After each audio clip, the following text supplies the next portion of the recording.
La Universidad Autónoma de San Luis Potosí, a través de Televisión Universitaria, el día de hoy tiene para ti la entrega del doctorado honoris causa a el doctor Mario Molina.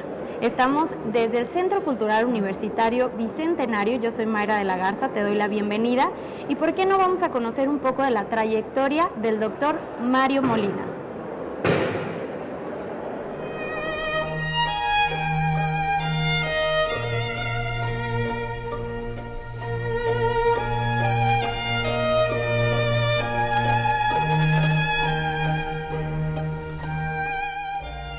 José Mario Molina Pasquel Enríquez nació el 19 de marzo de 1943. Desde muy pequeño manifestaba un sentido innato para la investigación científica, pues quedó fascinado al contemplar un protozoo, organismo microscópico unicelular que vive en ambientes húmedos, el cual observó a través de un primitivo microscopio de juguete. Su precocidad en el campo de la química le empujó incluso a la osada idea de convertir uno de sus cuartos de baño de su casa en un improvisado laboratorio que llenó de artefactos para hacer experimentos. Es así que pasó largas horas ahí, entreteniéndose con juegos de química. Cursó la escuela primaria en la Ciudad de México y a la edad de 11 años sus padres lo enviaron a Suiza para continuar con sus estudios. En su regreso a México se convierte en un ingeniero químico egresado de la UNAM. Luego viaja a Europa para estudiar en la Universidad de Freiburg en Alemania, y en la cual dedica casi 2 años a la investigación cinética de polimerizaciones. En 1972 completa sus estudios de doctorado en el estado de California de los Estados Unidos de América. Molina decidió explorar la vida profesional extraacadémica y se unió al Jet Propulsion Laboratory, en el grupo de física y química molecular. Molina volvió a la academia en 1989, al incorporarse al Instituto Tecnológico de Massachusetts como profesor y adquirió la ciudadanía estadounidense. Es miembro del Colegio Nacional de México y miembro notable de la Academia Pontificia de las Ciencias.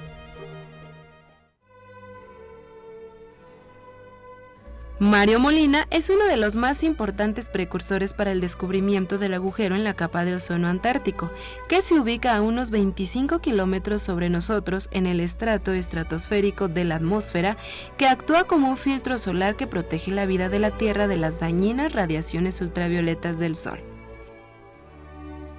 En los últimos años, el ozono ha disminuido en alrededor de un 0.3% al año a escala global, aumentando los riesgos de cáncer a la piel, cataratas y perjudicando la vida marina. Esta pérdida del ozono es producida por ciertos químicos producidos por el hombre que alcanzan la alta atmósfera, tales como la clorina, generada por los gases llamados clorofluorocarbonos, utilizados en la industria de la refrigeración, los aerosoles, los extintores y la fabricación de espuma, elementos que, aunque han sido prohibidos por el Protocolo de Montreal firmado en 1987, son de larga vida y no han desaparecido de la atmósfera. Los clorofluorocarbonos son gases inertes a nivel del suelo, pero en la altura, la radiación ultravioleta del Sol rompe sus moléculas haciéndolos altamente reactivos con el ozono.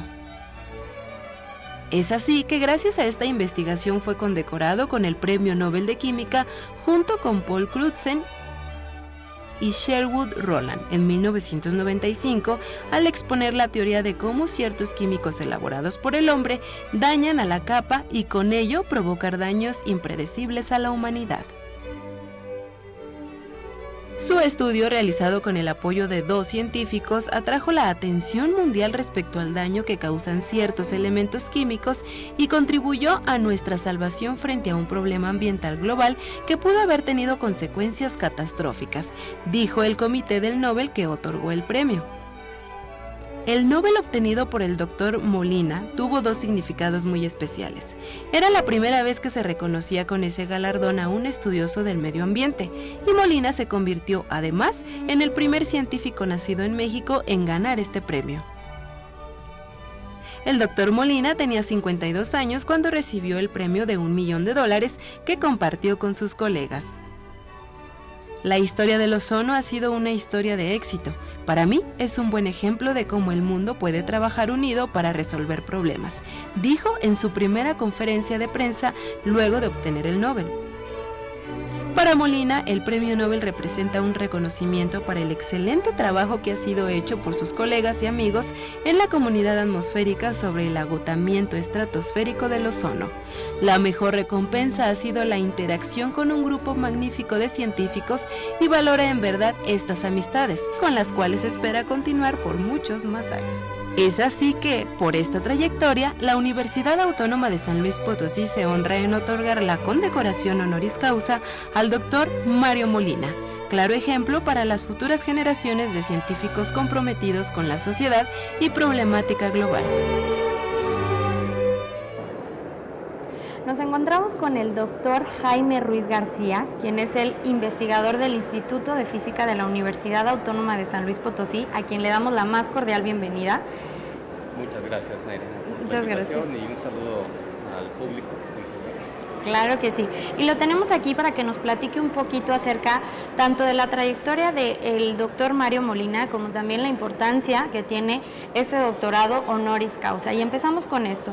¿Qué es el doctorado honoris causa? Bueno, el doctorado honoris causa viene del latín y lo que significa es por causa de honor. ¿Sí? Y en este caso, yo creo que para nuestra universidad, es un honor poder tener entre sus doctorantes al doctor Mario Molina, quien desde mi punto de vista es el químico mexicano más sobresaliente hasta... para esto, para dictaminar el doctorado honoris causa se formó un grupo multidisciplinario dentro de la universidad, al cual yo fui invitado. Okay. Y la razón, o una de las razones por las cuales se formó el grupo, fue por invitación del director de la Facultad de Ciencias Químicas, el doctor Francisco Medellín, debido también a que la Facultad de Ciencias Químicas cumple 50 años y una manera de celebrar, de festejar a la Facultad de Ciencias Químicas es trayendo un personaje del científico de la calidad del doctor Mario Molina. Ok. Ese consejo del que estamos hablando, ¿por qué personajes o quiénes son los que conforman este consejo? Bueno, es un comité que se formó ad hoc por la Facultad de Ciencias Químicas y el cual está integrado por 3 miembros de la comunidad científica de la universidad, del más alto nivel científico, y también se invitó a investigadores externos de nuestra universidad para conformar este comité. En este caso se invitó al doctor Gabriel Luna del CINVESTAP de Querétaro y a el doctor Octavio Manero del Instituto de Investigación en Materiales de la UNAM. Ellos son los que conforman este comité. Aparte de la situación de los 50 años, ¿por qué fue que pensaron en Mario Molina? ¿Qué fue lo que les llamó a traer a este personaje tan grande aquí a San Luis Potosí, a la universidad? Bueno, yo creo que son varios factores. En primer lugar, estamos hablando de la Facultad de Ciencias Químicas y el doctor Mario Molina es un científico en el área de la química o de la fisicoquímica, en este caso de ciencias de la atmósfera.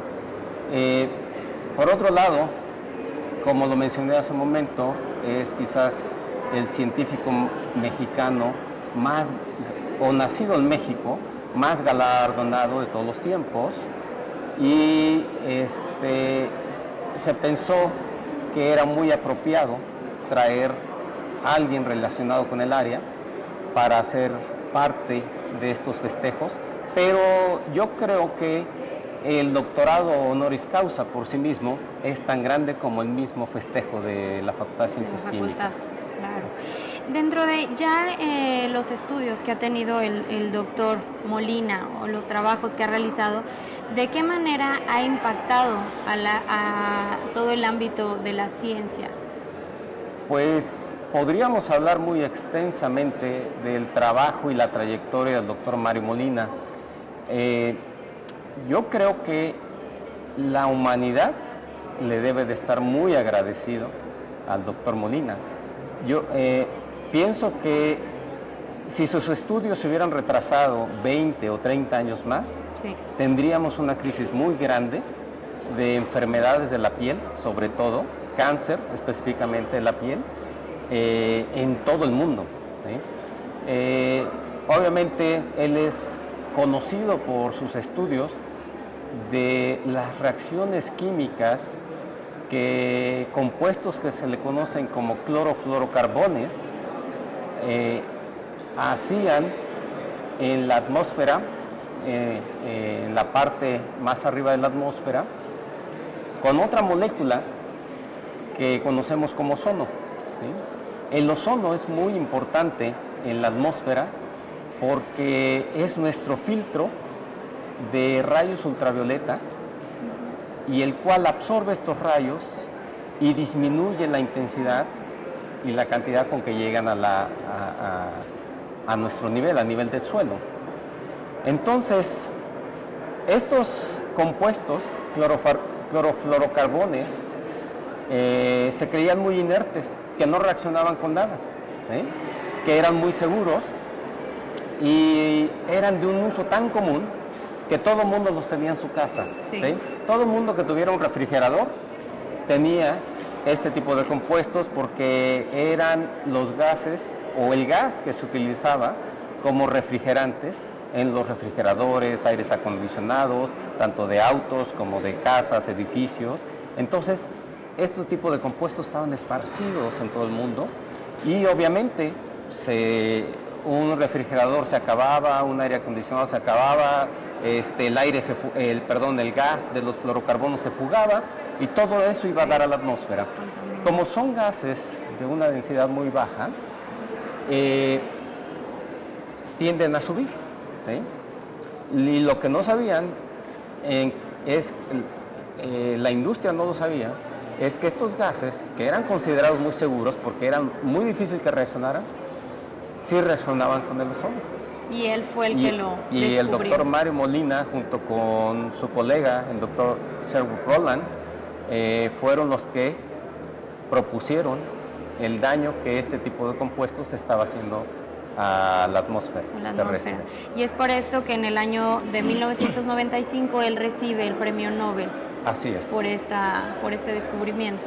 Por esta propuesta, pero no fue fácil, No fue fácil convencer a la sociedad de que sus estudios eran correctos y no solamente eso, el daño que estaban causando estos compuestos.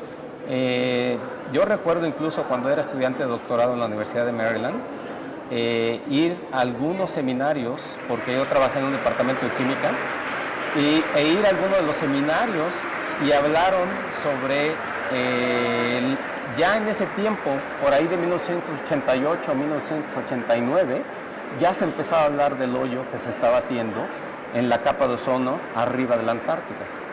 Pero antes de eso, la industria y los científicos, ahora sí que acólitos de la industria que producían este tipo de compuestos, pues no tomaban en cuenta e incluso se reían de los resultados de Mario Molina. Hasta que no fue que se descubrió el hoyo en la capa de ozono, fue cuando todo el mundo se asustó y empezaron a tomar muy en serio los estudios de Mario Molina y Sherwood Rowland. Ok. Entonces, realmente el impacto que tuvo para el medio ambiente y para toda la humanidad fue de alto, fue un logro. Yo creo que esto es innegable y parte de este doctorado honoris causa, y yo creo que le debe causar también a nuestra casa de estudio un gran honor, es reconocer el trabajo y la trayectoria científica del doctor Mario Molina. Claro que sí, y como es de tan gran evento, vamos a dar inicio. Ya están por ahí empezando este tan gran evento. Como podemos ver, se están ubicando las personalidades dando inicio así la sesión solemne. Muy buenas tardes. De esta entrega Para del iniciar doctorado. esta ceremonia vamos a pedir a todos los presentes nos pongamos de pie para entonar el himno universitario.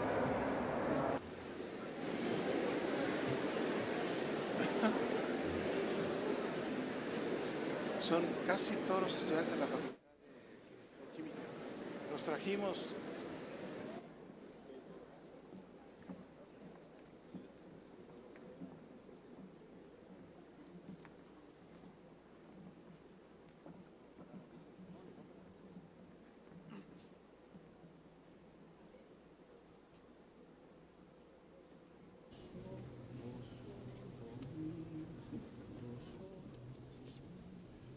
Gaudeamus igitur, juvenes dum sumus. Gaudeamus igitur, juvenes dum sumus. Pos jucundam juventutem, pos molestam senectutem, nos averitumus, nos averitumus. Ubi sum qui ante nos, il mundo fuere, ubi sum qui ante nos, il mundo fuere, adeas ad inferos, transeas ad superos, si vis videre, si vis videre, vivat academia, vivat professores, vivat academia, vivat professores, vivat membram qualibet, vivat membram qualibet, sempre in flore, sempre in flore.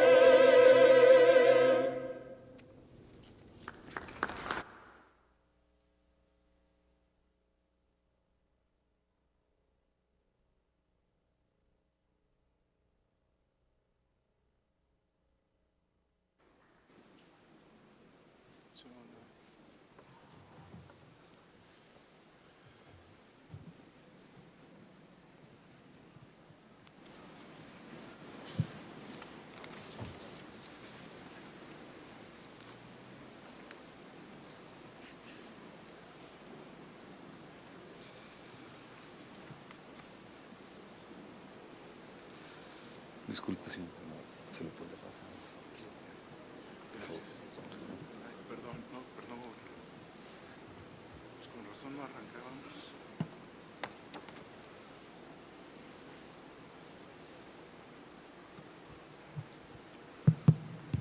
Muy buenas tardes, tengan todos ustedes. Vamos a dar inicio a la sesión extraordinaria del Consejo Directivo Universitario que fue citada para este día y hora.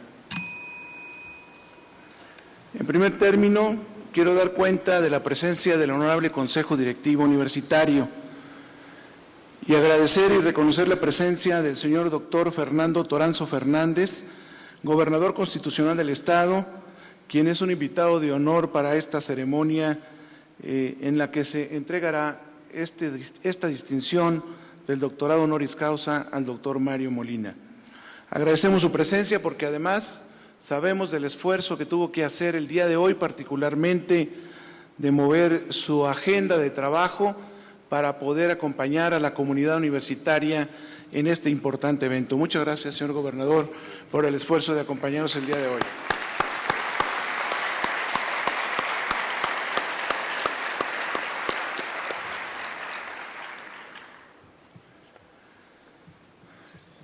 Quiero asimismo dar cuenta de la presencia de la Honorable Junta Suprema de Gobierno, que hoy nos acompaña, así como los representantes del Honorable Congreso del Estado, el diputado Vito Lucas, del Supremo Tribunal de Justicia, del magistrado Ricardo Sánchez Márquez, de la doctora María Luisa Ramos Segura, presidenta de la Junta Directiva del Sistema Estatal DIF, de la señora esposa del doctor Mario Molina, que también hoy nos distingue con su presencia, de rectores de la Universidad Autónoma de San Luis Potosí, de los directores de las escuelas y facultades, de los directivos de instituciones de educación superior, de nuestro Estado, de representantes de los sectores sociales de San Luis Potosí, de el señor presidente municipal de Matehuala,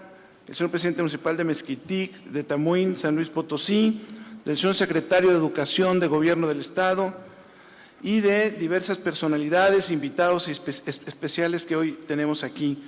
El ingeniero Luis Martínez, director del Instituto Mexicano de Ingenieros Químicos, el doctor Octavio Manero, del Instituto de Investigaciones en Materiales de la UNAM, de la doctora Leticia Torres, directora de Investigación del CONACYT, que también nos acompaña el día de hoy, y a todos nuestros invitados especiales, que es un gran privilegio que acompañen al doctor Mario Molina en este evento tan significativo.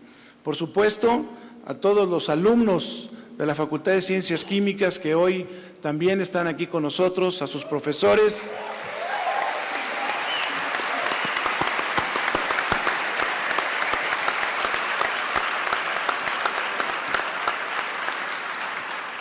Porque en el marco del Año Internacional de la Química, que se festeja ahora, y gracias también al apoyo y las gestiones del señor director de la facultad y de todo su equipo de trabajo, pues hoy ha sido posible contar con la presencia del doctor Mario Molina aquí en San Luis Potosí y aquí en la universidad. Muchas gracias al doctor Francisco Medellín por todo el esfuerzo que ha hecho para que sea posible este evento.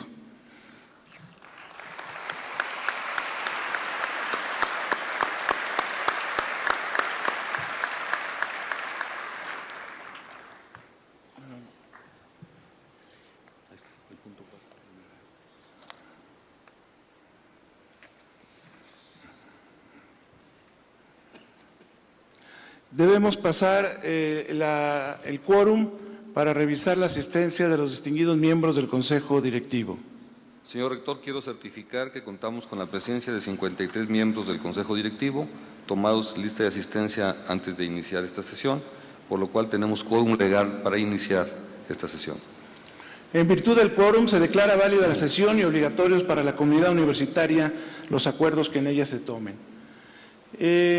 Como siguiente punto del orden del día, vendrá la presentación del laureado y del jurado de honor por parte del señor secretario. Se cuenta con nosotros el doctor en Química Mario José Molina Pasquel Enríquez, candidato a obtener el título de doctor honoris causa. De igual manera contamos con la presencia del jurado de honor que dictaminó sobre la viabilidad de otorgar esta distinción. Y son las siguientes personas. La doctora Alma Gabriela Palestino Escobedo, ella viene del Centro de Investigaciones de Posgrado de la Facultad de Ciencias Químicas. El doctor Octavio Manero Brito, él pertenece al Instituto de Investigaciones en Materiales de la UNAM. El doctor Gabriel Luna Bárcenas, él pertenece al Centro de Investigaciones y de Estudios Avanzados CINVESTAF del Instituto Politécnico Nacional de Querétaro. El doctor Jaime Ruiz García, él pertenece al Instituto de Física de la Universidad Autónoma de San Luis Potosí. El doctor Pedro Medellín Milán, él es coordinador de la Agencia Ambiental también de nuestra universidad. Y el doctor Francisco Javier Medellín Rodríguez, director de la Facultad de Ciencias Químicas de nuestra universidad. Ellos fueron el jurado de honor que deliberó para la decisión del Honorable Consejo Directivo Universitario para otorgar esta distinción al doctor Mario Molina, que hoy está entre nosotros. Como siguiente punto de la orden del día, en uso de la palabra, el doctor Francisco Javier Medellín Rodríguez hará una semblanza del doctor Mario Molina. Pedimos al señor director haga uso de la voz.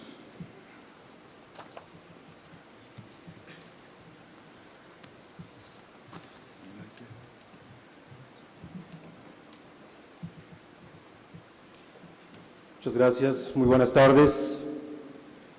Honorables miembros del Consejo Directivo Universitario, doctor Fernando Toranzo Fernández, gobernador del Estado de San Luis Potosí, licenciado Mario García Valdés, rector de la Universidad Autónoma de San Luis Potosí, arquitecto Manuel Fermín Villarrubio, secretario general de la universidad, honorables miembros de la Junta Suprema de Gobierno, doctor José Mario Molina Pasquel Enríquez, Premio Nobel de Química 1995, distinguidos invitados de honor, señoras y señores.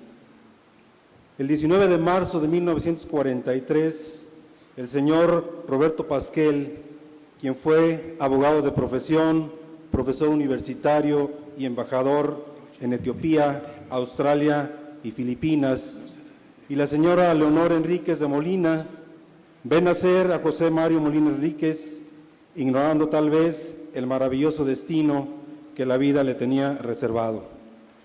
Mario Molina, desde muy temprana edad, antes de la escuela secundaria, había ya sentido fascinación por la ciencia.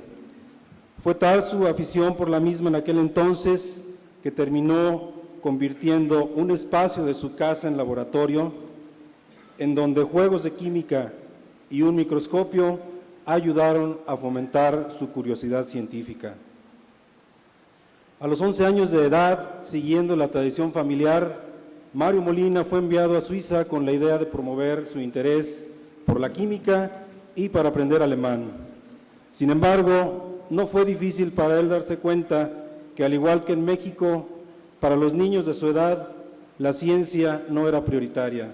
A pesar de ello, para entonces ya había tomado la decisión de ser investigador.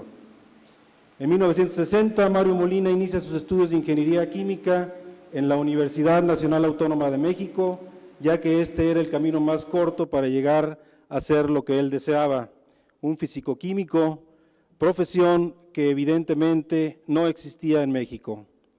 Por lo tanto, al término de su carrera, decide cursar un posgrado en físico-química en Friburgo, Alemania, aunque una vez ahí, reflexiones personales, académicas, en cuanto a su formación, lo hacen decidir estudiar un posgrado en los Estados Unidos de Norteamérica. No obstante, aprovecha esa transición para disfrutar por un corto tiempo el ambiente liberal de París en aquella época. Antes de estudiar en Estados Unidos, trabaja en la Universidad Nacional Autónoma de México, creando el primer posgrado en Ingeniería Química del país. El destino lleva finalmente a aquel curioso niño y ahora investigador en formación a la Universidad de Berkeley, California, en donde cursa sus estudios de doctorado, dando explicación a través de sus investigaciones a las oscilaciones de relajación láser predecibles a partir de ecuaciones fundamentales de las emisiones láser. Estos años en Berkeley fueron los más estimulantes para el joven Mario Molina, quien llegó a una conclusión trascendental en esta etapa de su vida, literalmente participar en investigaciones que fueran útiles para la sociedad. En 1972 termina sus estudios de doctorado y al siguiente año se une al equipo del profesor Sherwood Rowland en la Universidad de California, en Irving, como becario de postdoctorado. El profesor Rowland le ofrece una lista de proyectos de investigación, de los cuales le atrae uno que tenía que ver con el destino de algunos productos químicos industriales altamente volátiles y aparentemente inertes que se acumulaban en la estratosfera, los clorofluorocarbones. A partir de esta decisión y en un tiempo de solo 3 meses, el profesor Rowland y el doctor Molina crearon en la Universidad de California en Irving la que denominaron teoría del agotamiento del ozono por los clorofluorocarbonos. En términos muy generales, al tratar de entender la evolución de estos compuestos volátiles, se dieron cuenta que nada los afectaba en la troposfera, es decir, la atmósfera baja. Sin embargo, al llegar a la estratosfera, estos tenaces investigadores se dieron cuenta que los átomos de cloro generados por la descomposición de los clorofluorocarbones destruían catalíticamente al ozono. Los resultados de las investigaciones de Rowland y Molina se dieron a conocer en un artículo científico en uno de las más prestigiadas publicaciones periódicas en el mundo, Nature, en 1994, y esta publicación vino acompañada de una intensa campaña de difusión en la sociedad a través de los medios de comunicación, buscando que de manera particular se tomaran medidas para resolver el problema del deterioro de la capa de ozono. Al artículo anterior siguieron otros, así como presentaciones en público y audiencias legislativas sobre control de emisiones de clorofluorocarbones. Es generalmente conocido que el ozono de la estratosfera nos protege de la radiación ultravioleta del Sol, abatiendo la segunda causa de muertes por cáncer en el mundo, el cáncer de piel. En 1973, el doctor Molina se integra a la típica academia multitarea en la propia Universidad de California en Irvine, llevando a cabo estudios con otros compuestos existentes en la atmósfera, como los nitritos y nitratos de cloro.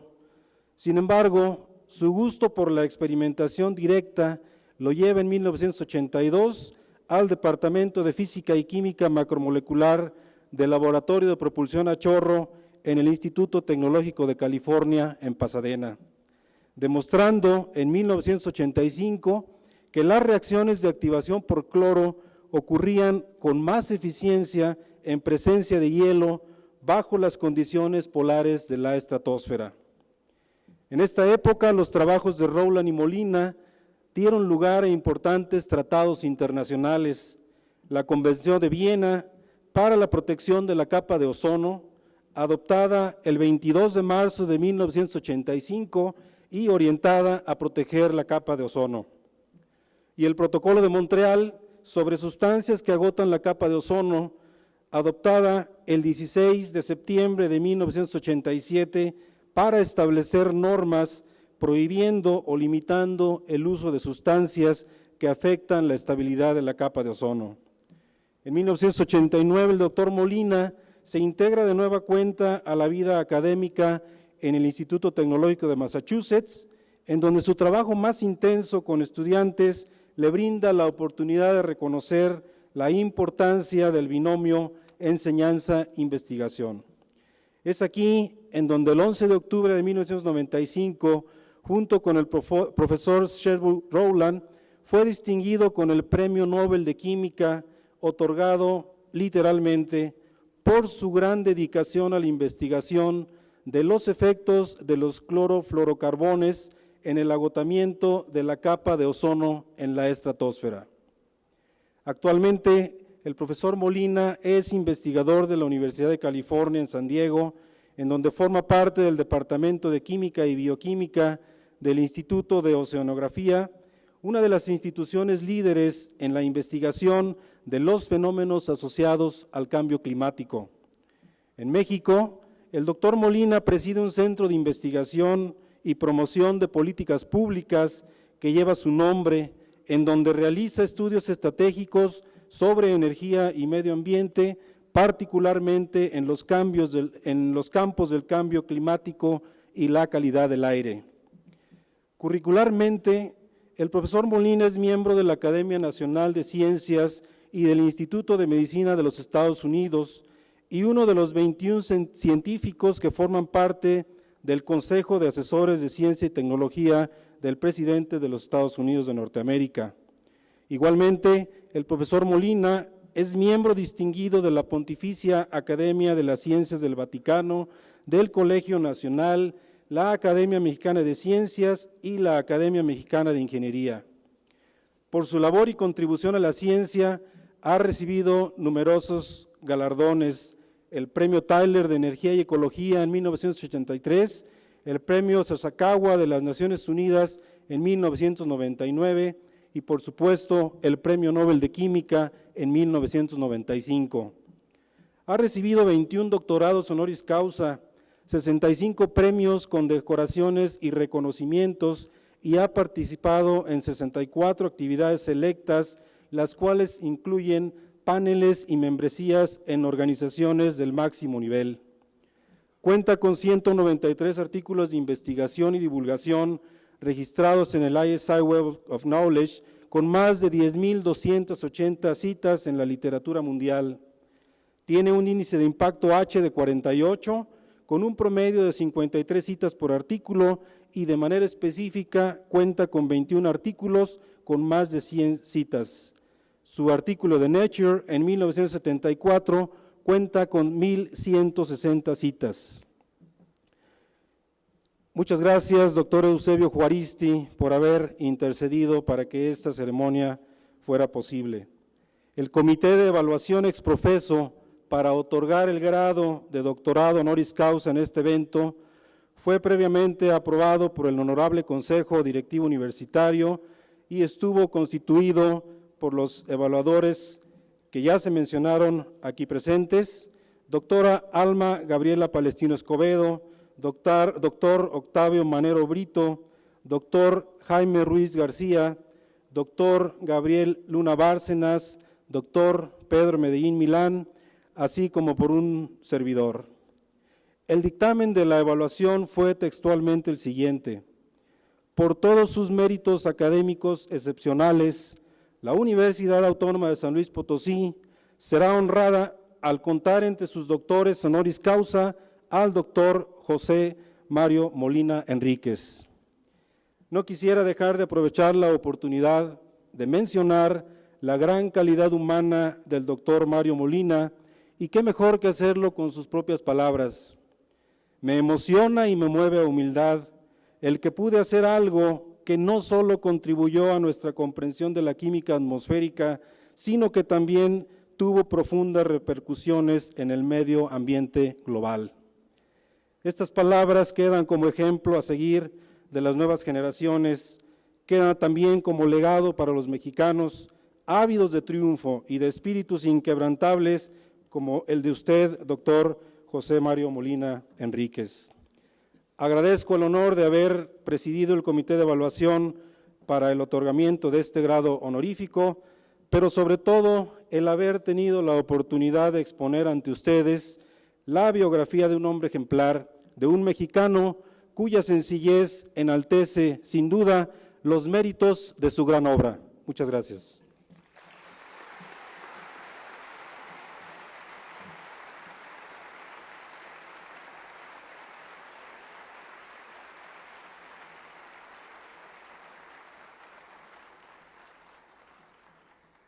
Solicitamos al señor rector licenciado Mario García Valdés, presidente del Consejo Directivo Universitario, haga uso de la palabra para hacer públicos los méritos del homenajeado.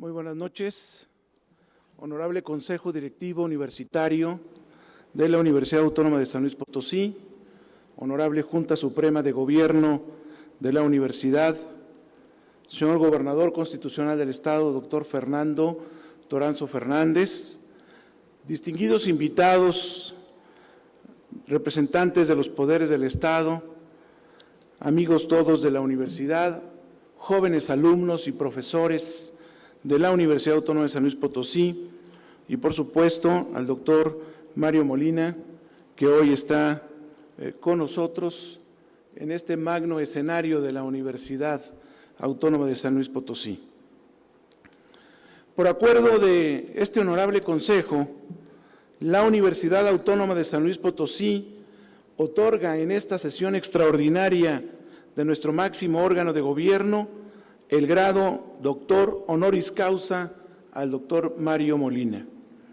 Nuestra universidad promueve este reconocimiento para exaltar el esfuerzo, el talento, la dedicación y la genialidad de seres humanos que destacan dentro del colectivo social, convirtiéndose en señales vivientes para la promoción de la ciencia, la cultura o las artes.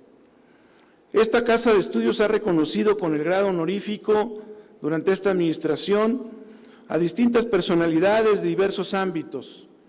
Así, forman parte ya de nuestra comunidad académica el escritor peruano Mario Vargas Llosa, recientemente nominado como Premio Nobel de Literatura en el 2010, al doctor William Daniel Phillips, Premio Nobel de Física en 1997, al cronista de México, Carlos Monsiváis, al filósofo español Fernando Savater y al escultor mexicano Federico Silva.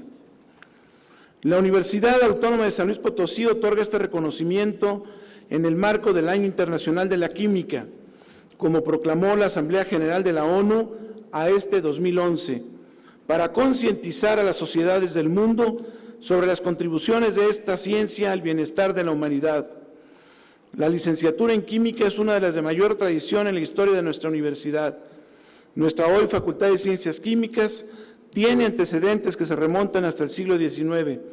Además, este año celebramos el 50 aniversario de la primera generación de ingenieros químicos en el Estado. También ocurre en el contexto de la década de la educación por la sostenibilidad declarada por la ONU y promovida por la UNESCO, con el propósito de llamar la atención sobre la importancia de la educación en la construcción de un futuro sostenible, justo, equitativo y democrático. Los universitarios de la universidad hemos venido trabajando desde hace muchos años por alcanzar los estándares más altos de calidad e innovación. Gracias a este esfuerzo, nuestra institución es considerada como una de las más importantes del país. Entre otras cosas, hemos buscado incorporar los asuntos ambientales y de sostenibilidad en nuestro quehacer académico y en la gestión. Los logros que hemos obtenido fueron reconocidos en el 2004, cuando fuimos la primera universidad del país en obtener el premio al mérito ecológico que otorga el Gobierno federal. En 1998 creamos la Agenda Ambiental de la Universidad, una dependencia destinada a fortalecer la articulación entre cuerpos académicos, programas educativos y trabajos multidisciplinarios. En la actualidad contamos con varios programas de licenciatura y de posgrado en varios campos de conocimiento orientados hacia aspectos ambientales y de sustentabilidad. También ofrecemos programas multidisciplinarios de maestría y doctorado en ciencias ambientales, que incluye una maestría con doble titulación con la Universidad de Ciencias Aplicadas de Colonia en Alemania, que cuenta con una matrícula de estudiantes de distintas partes del mundo. Por ello, en este momento y muy cercano al Día Mundial del Medio Ambiente, la Universidad Autónoma de San Luis Potosí se congratula con el reconocimiento de un científico excepcional que ha alcanzado un consolidado prestigio, que ha logrado destacadas contribuciones a la educación y a la ciencia, y que es un testimonio de cómo a través del conocimiento pueden cumplirse los más grandes fines de la humanidad.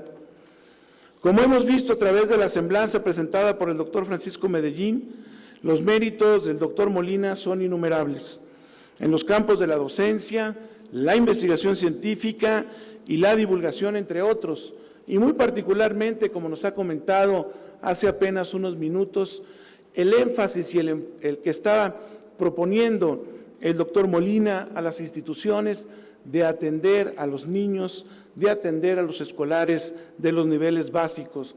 Es ahí donde tenemos que también fortalecer el conocimiento de la ciencia y su divulgación.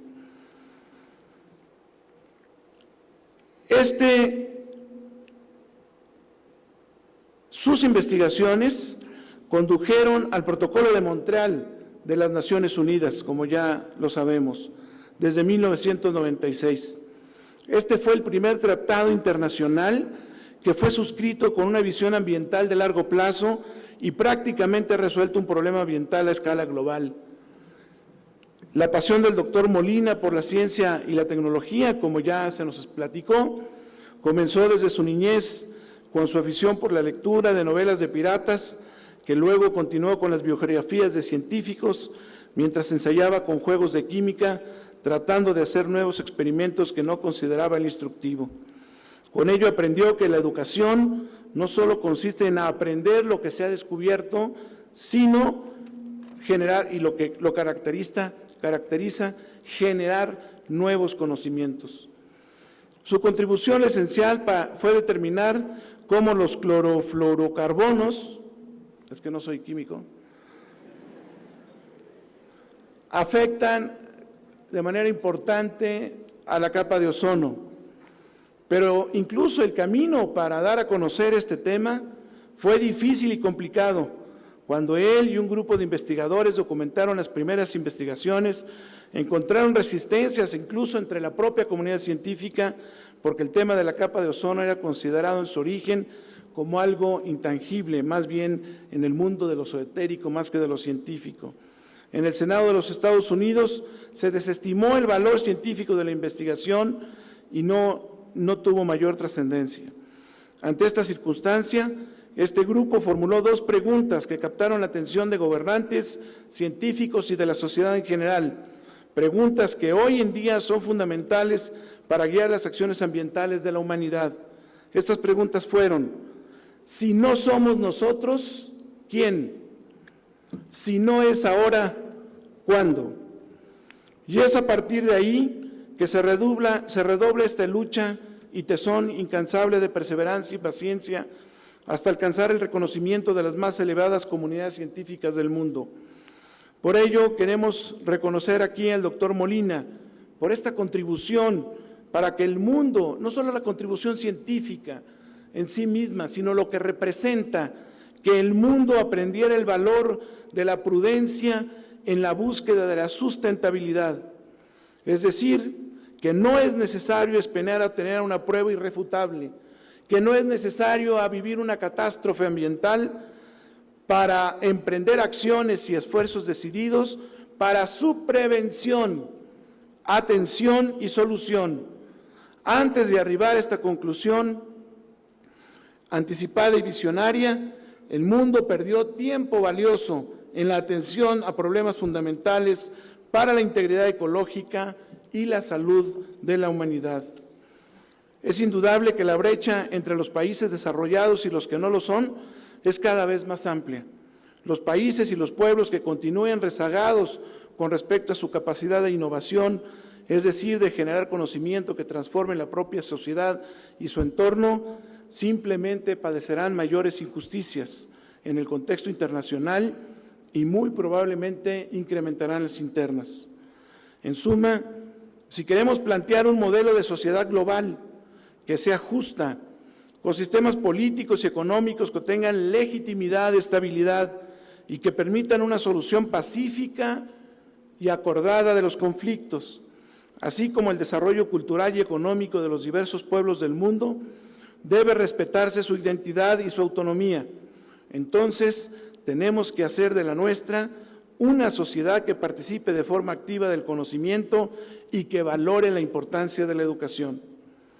Más allá de las expresiones retóricas, esto exige generar capacidades estratégicas de investigación de alta pertinencia científica y social, así como capacidades de acceso a una educación de calidad que posibilite mejores expectativas de desarrollo para hombres y mujeres y para sus familias. El filósofo español Fernando Savater expresó en esta misma universidad que el problema no reside en las circunstancias que habremos de enfrentar, que el problema está en preguntarnos qué hacemos nosotros ahora ante este futuro que inevitablemente llegará. Como bien señala Zygmunt Bauman en su texto sobre las consecuencias humanas de la globalización, formular las preguntas correctas y en el momento oportuno constituye la diferencia entre someterse al destino y construirlo, entre andar a la deriva y viajar. Es por ello que Mario Molina representa para los universitarios un ejemplo de que la capacidad del hombre está en función de sus aspiraciones. Y es que en esta sociedad del conocimiento, la educación representa el patrimonio más importante que el hombre puede poseer. Representa también una ventana de esperanza y oportunidad para que a través del conocimiento podamos comprender y solucionar los problemas que enfrentamos en nuestro entorno. La mayoría de los que hoy nos acompañan esta noche, reunidos en este recinto, son jóvenes estudiantes, universitarios y profesores que en esta etapa de su vida abrevan y cultivan del conocimiento y encuentran las herramientas que los habilitarán para desempeñarles como profesionales, sí, pero sobre todo como ciudadanos, como hombres y mujeres de bien, que en el futuro inmediato también tendrán la responsabilidad de resolver los problemas de nuestra sociedad. En San Luis Potosí no estamos exentos de compartir esta visión y de preocuparnos por nuestra aportación a la construcción de una sociedad más justa y equitativa. Para lograr esta misión es indispensable la suma de voluntades y de apoyos de aliados. Por ello, agradezco el apoyo y la presencia hoy de nuestro gobernador, el doctor Fernando Toranzo Fernández, de su esposa, la doctora María Luisa Ramos Segura, ambos egresados de esta universidad, en quienes hemos encontrado siempre un respaldo absoluto para cumplir nuestra tarea, de los representantes de los poderes del Estado, de los representantes de la sociedad toda, que hoy se suman a esta visión de compartir y de construir un mejor San Luis Potosí, un mejor México. La visión expresada por el señor gobernador de lograr que la ciencia y la tecnología de nuestro Estado unamos nuestros esfuerzos, unamos nuestras capacidades y las compartamos para encontrar y aportar soluciones concretas y reales a problemas que afectan a nuestro Estado, está en construcción. Por ello, señor gobernador, le reiteramos el apoyo de la Universidad Autónoma de San Luis Potosí, de sus jóvenes, de sus profesores, de su comunidad toda, en la búsqueda de mejores condiciones de vida para nuestros compatriotas.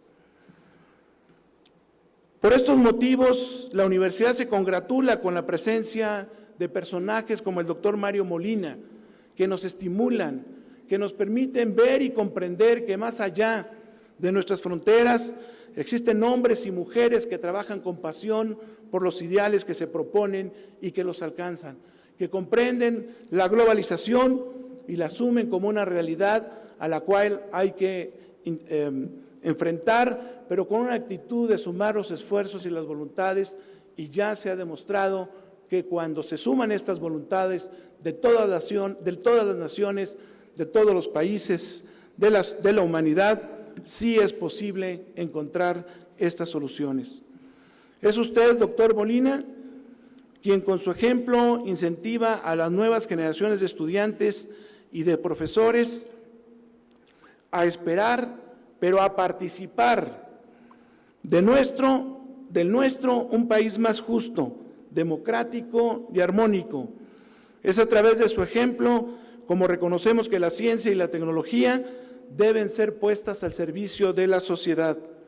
Como universitarios somos conscientes de esta noble misión y por ello trabajamos con pasión y entrega en la construcción de un mejor futuro.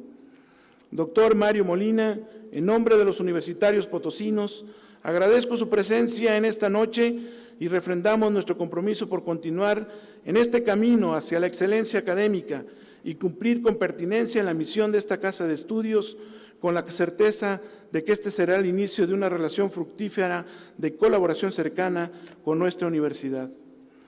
Quiero citar en este contexto un pensamiento del doctor Mario Molina que viene a referencia. Cito textualmente: en este momento, dice el doctor Molina, no hablo como científico, sino más bien como persona que apoya firmemente los valores éticos universales y que asigna gran importancia al bienestar de las futuras generaciones. Aún hay tiempo para actuar, aunque la ventana de oportunidades se está cerrando rápidamente. Pero bien, yo sigo siendo optimista y confío en que la ciencia, el sentido común y nuestros valores prevalecerán por siempre. Señoras y señores, honorable Consejo Directivo Universitario, jóvenes alumnos y profesores de la universidad, nuestro momento histórico nos llama a ser conscientes de la responsabilidad que tenemos. La universidad, por su carácter público, por su vocación humanística y científica, por su autonomía, para expresar con libertad las ideas y en donde se garantizan condiciones de equidad, es el espacio para lograr el entendimiento de nuestra realidad y promover los valores fundamentales que deben guiar las acciones cotidianas de nuestra vida, para que, como usted, estimado doctor Molina, también aspiremos a un mejor futuro para las próximas generaciones. Es cuanto. Siempre autónoma, por mi patria educaré. Muchas gracias.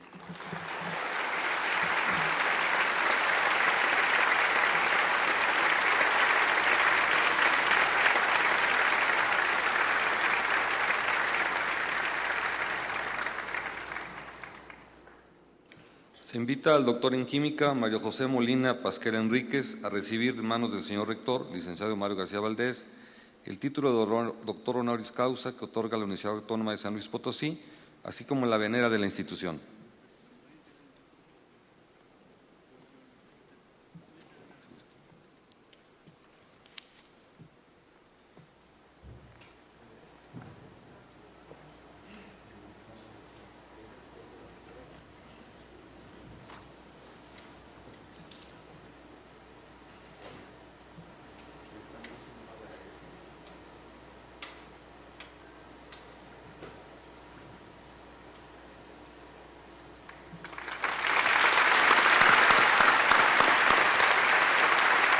Solicito al señor gobernador, doctor Fernando Toranzo Fernández, acompañe al señor rector de esta universidad para entregar el título que dice lo siguiente: la Universidad Autónoma de San Luis Potosí, por acuerdo de su honorable Consejo Directivo Universitario, de fecha 21 de febrero de 2011, otorga el título de doctor honoris causa a Mario Molina Pasquel Enríquez, a quien la institución honra por sus méritos académicos excepcionales y contribuciones científicas, su relevante trayectoria en favor de la protección del medio ambiente, en particular al contribuir en el descubrimiento de los mecanismos de destrucción de la capa de ozono de la estratosfera. San Luis Potosí, 2 de junio de 2011. Atentamente, siempre autónoma por mi patria educaré, y la firma del señor rector y del secretario general.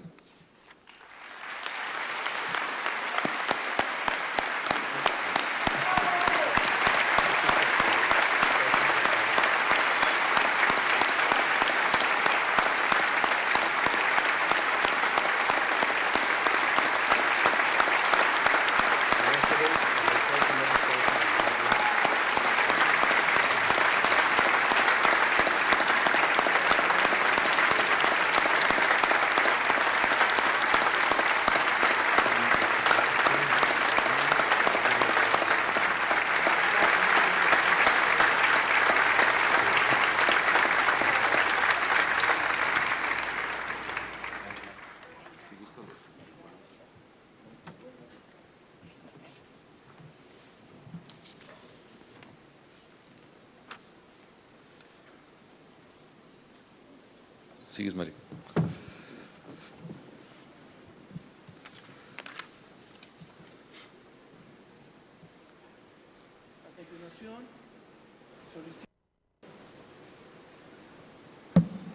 A continuación solicito al Honorable Consejo Directivo Universitario su autorización para conceder el uso de la palabra al doctor honoris causa de nuestra institución, Mario Molina, a fin de que dirija un mensaje a la comunidad universitaria. Si los honorables miembros del Consejo Universitario están de acuerdo, favor de manifestarlo. Se autoriza. Solicitamos al doctor Mario Molina haga uso del estrado para dirigir un mensaje a la comunidad universitaria.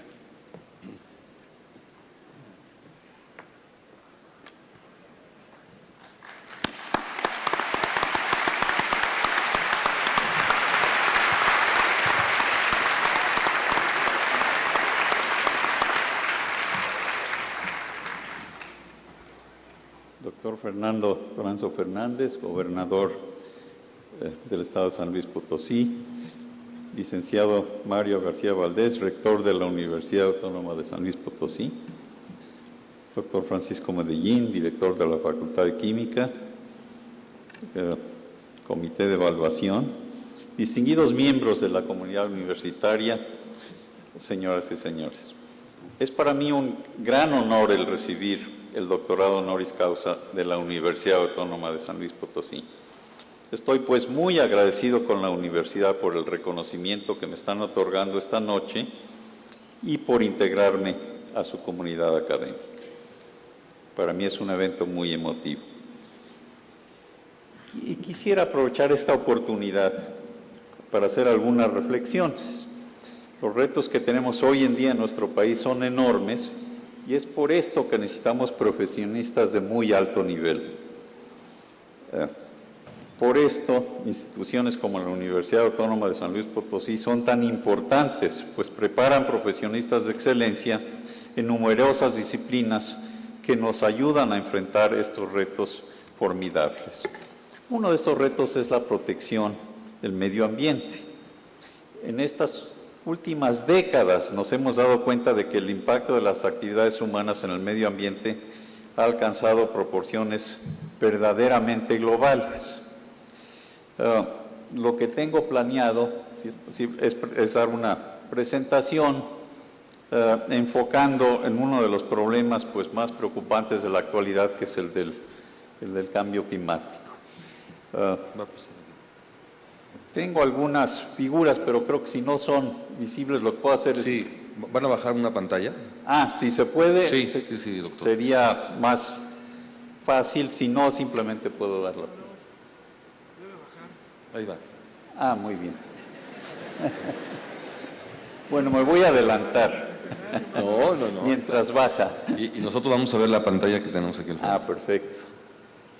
En la primera figura que se va a ver, esperemos en un momento, pues es una figura que todos ustedes conocen, es una fotografía de nuestro planeta, de las que pues empezaron a estar disponibles a mediados del siglo pasado. Ya está. Y lo que quiero resaltar aquí es la vulnerabilidad realmente de nuestro planeta azul y particularmente de su atmósfera. La atmósfera es muy delgada, es como la cáscara de una manzana. Y es por eso que podemos empezar a entender cómo es posible que actividades de la humanidad puedan tener un impacto no solamente local o regional, pero verdaderamente a nivel global. ¿Y cómo funciona esta atmósfera? De tal manera que si emitimos algunos gases estables, por ejemplo aquí en San Luis Potosí, que se difunden en la atmósfera, en cuestión de meses, estos mismos gases pues, se van a mezclar en todo el hemisferio norte.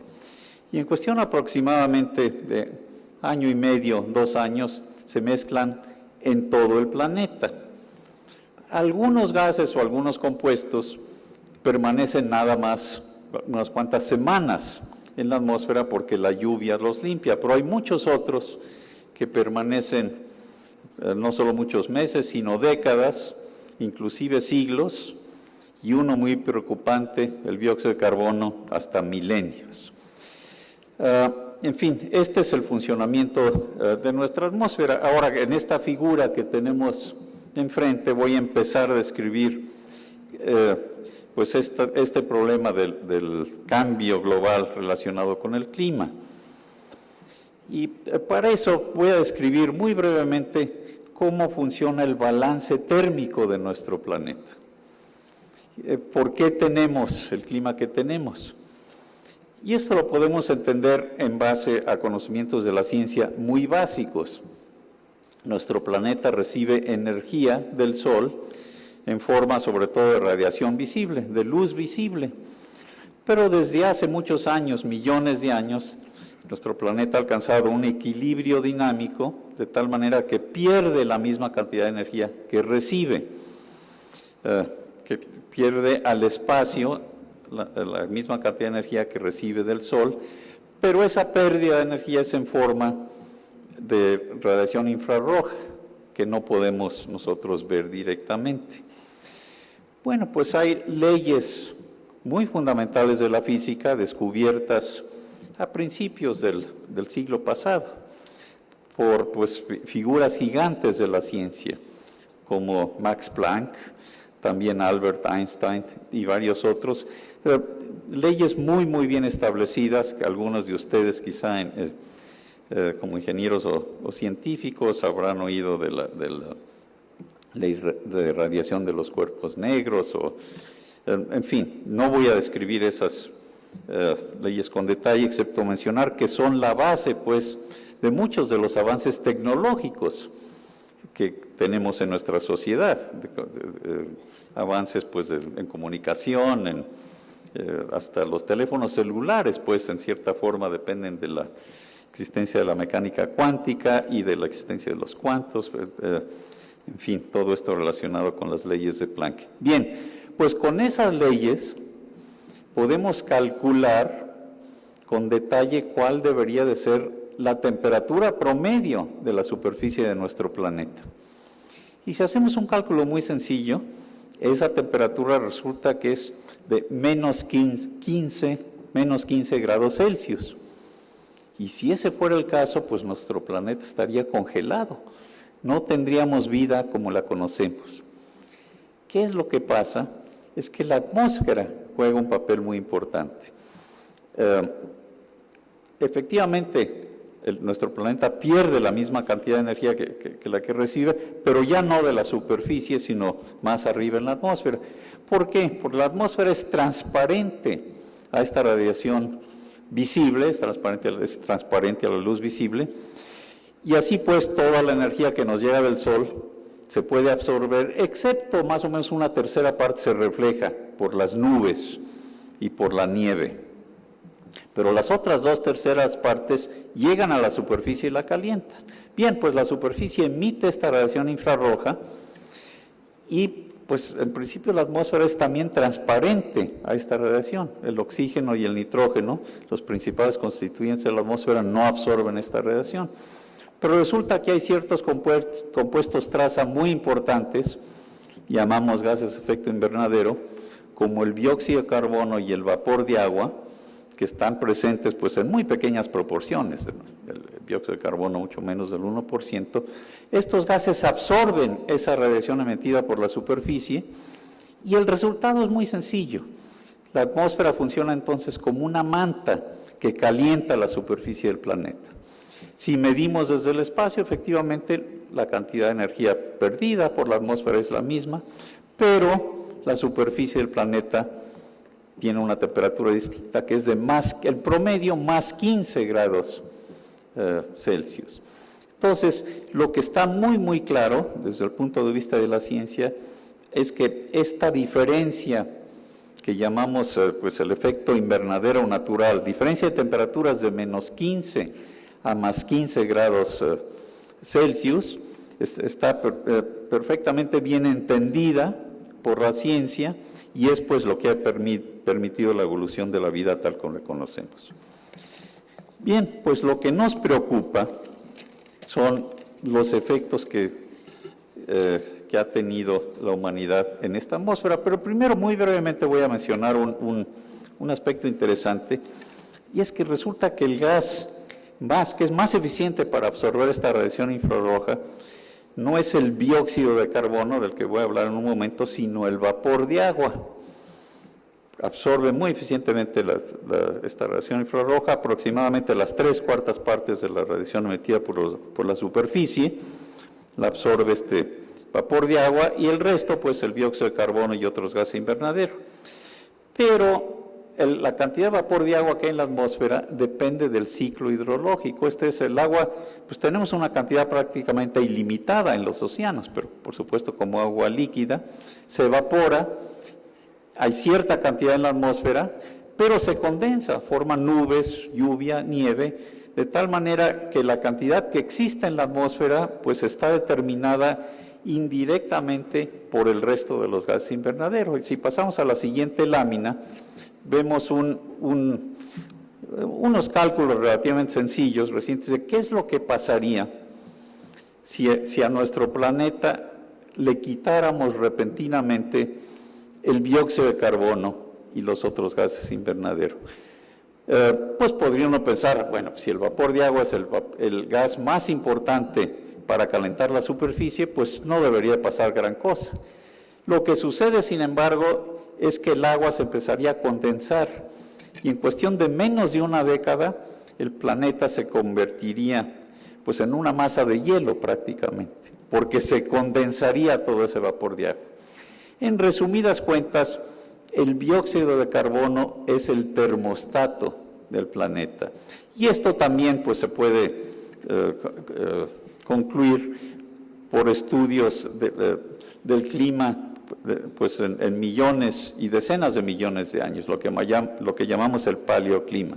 Muchas indicaciones pues nos muestran este resultado de la enorme importancia que tiene el dióxido de carbono y pues sigo insistiendo, hay una pequeña cantidad de otros gases como el metano y el óxido nitroso e inclusive los mismos CFCs que afectan a la capa de ozono, que también absorben en el infrarrojo y contribuyen pues al calentamiento de la superficie. Pues vamos a pasar a la siguiente lámina. Voy a tratar ahora sí de acelerar un poco y de darles nada más un panorama resumido, pero lo que es muy importante es apreciar que el dióxido o dióxido de carbono es un compuesto natural fundamentalmente y que pues es un síntoma de que el planeta está vivo, es una manera de verlo. Y lo que vemos en esta lámina es cómo las cantidades de dióxido de carbono cambian en nuestra atmósfera. Aquí vemos representada la cantidad en el hemisferio norte, hacia atrás, y en el hemisferio sur, más adelante, en función de las estaciones. ¿Qué es lo que pasa? Pues que el dióxido de carbono es algo que nosotros, seres vivos, exhalamos. Respiramos oxígeno y exhalamos dióxido de carbono. Y si esto fuera lo único que estuviera pasando, ya se nos habría acabado el oxígeno. Pero por fortuna hay un proceso natural que vuelve a convertir el dióxido de carbono que exhalamos, lo regresa a su forma original, que es el oxígeno. Y este proceso importantísimo natural es la fotosíntesis, pues por eso es biológicamente activo pues el dióxido de carbono. Y lo que vemos aquí pues es el resultado lógico de estas conclusiones, pero con la siguiente peculiaridad: estas oscilaciones son más intensas en el hemisferio norte que en el hemisferio sur. ¿Por qué? Porque la mayor parte de la masa continental de nuestro planeta está en el hemisferio norte. Y además vemos que en verano pues es cuando baja la cantidad de dióxido de carbono, porque la fotosíntesis es más activa, y luego sube en el invierno, y vemos que en el hemisferio sur sucede lo mismo, pero está desfasado 6 meses, porque cuando es verano aquí en el hemisferio norte es invierno en el hemisferio sur. En fin, así es como ha evolucionado la atmósfera natural, y con este gas importantísimo que, insisto, pues es el termostato del planeta. Pero vamos a pasar a la siguiente lámina. Aquí vemos mediciones históricas muy importantes de mi colega Charles Keeling, que por cierto también estaba en San Diego, murió ya hace varios años, pero él se propuso a medir cuál era la concentración característica del dióxido de carbono de todo el planeta. Entonces aquí vemos mediciones en Mauna Loa, en Hawái, pero con la idea de que representaran pues una atmósfera limpia, porque cerca de las ciudades puede cambiar, y son las oscilaciones más intensas, y en la Antártida, que son las menos intensas, desfasadas pues 6 meses. Es lo mismo que acabamos de ver, pero con una diferencia importantísima. Se ve un aumento en esa concentración. Y si piensa uno de dónde viene ese aumento, pues no cabe duda que es un resultado de las actividades humanas. Es la quema de combustibles fósiles. Así pues, estamos con toda claridad cambiando la composición química de la atmósfera de todo el planeta. Este es uno de los ejemplos más importantes, pero lo hemos visto con otros compuestos, los mismos CFCs, el metano, etc. Entonces, lo que voy a hacer es resumir cuál es el consenso de la comunidad científica respecto a la consecuencia pues, de este aumento. Si pasamos a la siguiente lámina, voy a hablar de los resultados de un panel, el Panel Intergubernamental de Cambio Climático, llamado IPCC por sus siglas en inglés. Este es un grupo de voluntarios, científicos, alrededor de 1,000 o 2,000, que periódicamente evalúan la literatura científica, pues para resumir y documentar qué es lo que nos puede decir la ciencia en un momento dado sobre el funcionamiento del clima. El último reporte importante fue en el 2007, generan reportes aproximadamente cada 4 o 5 años. Por cierto, este grupo es el que compartió el Premio Nobel de la Paz con Al Gore, pues hace ya un par de años. Y las conclusiones son las siguientes, 2 láminas publicadas por este grupo. En la siguiente, lo que podemos ver es el primer resultado al que ya me referí, pero en una escala de tiempo distinta. Aquí vemos graficada la cantidad de dióxido de carbono que hay en toda nuestra atmósfera, pero en los últimos 10,000 años. Y lo que vemos es, pues, cómo la concentración era estable alrededor de 270 partes por millón, pues prácticamente en todos esos 10,000 años, excepto pues en el último siglo, desde la Revolución Industrial y particularmente desde la segunda mitad del siglo pasado. De repente se dispara hacia arriba la concentración. No cabe duda que esto, si hace uno los cálculos, mediciones, etc., esto es consecuencia de la quema de combustibles fósiles, petróleo, carbón, para generar electricidad, para el sector transporte, etcétera, etcétera. Esto nos indica pues que la fotosíntesis, que nuestro planeta no tiene la capacidad de mantener ese equilibrio al que nos referimos, pues que ha durado por millones de años. Bien, este es resultado de mediciones, no cabe duda pues de que este es el caso. Otro tipo de mediciones es, en esta gráfica lo vemos, es la temperatura promedio. No es fácil hacer estas mediciones, sin embargo existen. En primer lugar, hace 1000 años no había termómetros.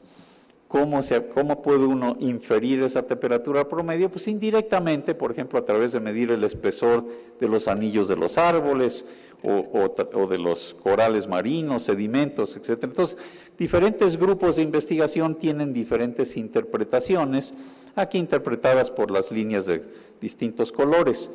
Pero pues desde principios del siglo pasado, sí hay termómetros y puede uno inferir con más claridad cuál es esa temperatura promedio. Y también se ve muy claramente un aumento reciente, de nuevo, sobre todo después de la segunda mitad del siglo pasado. El aumento no parece muy grande, pues es de menos de 1 grado Celsius, aproximadamente 0.6, 0.7. Bien, pues a lo que voy es esto. ¿Cuál es la conclusión de este panel intergubernamental de cambio climático, de la interpretación de estos dos resultados de mediciones, de los cuales hay pues muy poca duda? Pues lo que concluye este panel es que hay una conexión muy importante entre el cambio en la composición química y el cambio de temperatura, y que efectivamente el cambio de temperatura es consecuencia de la emisión de estos gases, debido sobre todo a la quema de combustibles fósiles. Pero con una nota de precaución, el clima es muy complicado en nuestro planeta. La formación de nubes, la evaporación, partículas atmosféricas, hay toda una serie de complicaciones, lo que no nos permite tener certeza absoluta de la veracidad de los modelos atmosféricos o de la veracidad de esta conclusión, porque podría en principio pues ser coincidencia de que la temperatura estuviera variando de manera natural y de que no tuviera que ver con actividades humanas. Pero la conclusión de este grupo de científicos muy reconocidos es que hay más del 90% de probabilidad de que efectivamente esto sea consecuencia de actividades humanas. Así es que resumo, pues, cuál es la situación. Las bases científicas de cómo funciona el clima de nuestro planeta y de esos 30 o 33 grados, para ser más exactos, de diferencia entre la temperatura que habría sin atmósfera a la que realmente tenemos, ese efecto invernadero natural, de ese no hay duda alguna. Tampoco hay duda alguna de que está cambiando la composición química del planeta, de que está aumentando la temperatura. Hay ciertas dudas de cuál es la conexión entre los dos debido a la complejidad del clima, pero sí podemos afirmar que el riesgo de que esa temperatura esté cambiando como consecuencia de actividades humanas es enorme, esa probabilidad de más del 90%. Si pasamos a la siguiente lámina, lo que vemos es, ya con más detalle, cómo está cambiando esta concentración de dióxido de carbono aquí en una escala de aproximadamente 500,000 de años. ¿Por qué? Porque podemos medir cuál era la concentración de dióxido de carbono hace pues más o menos 600,000 años.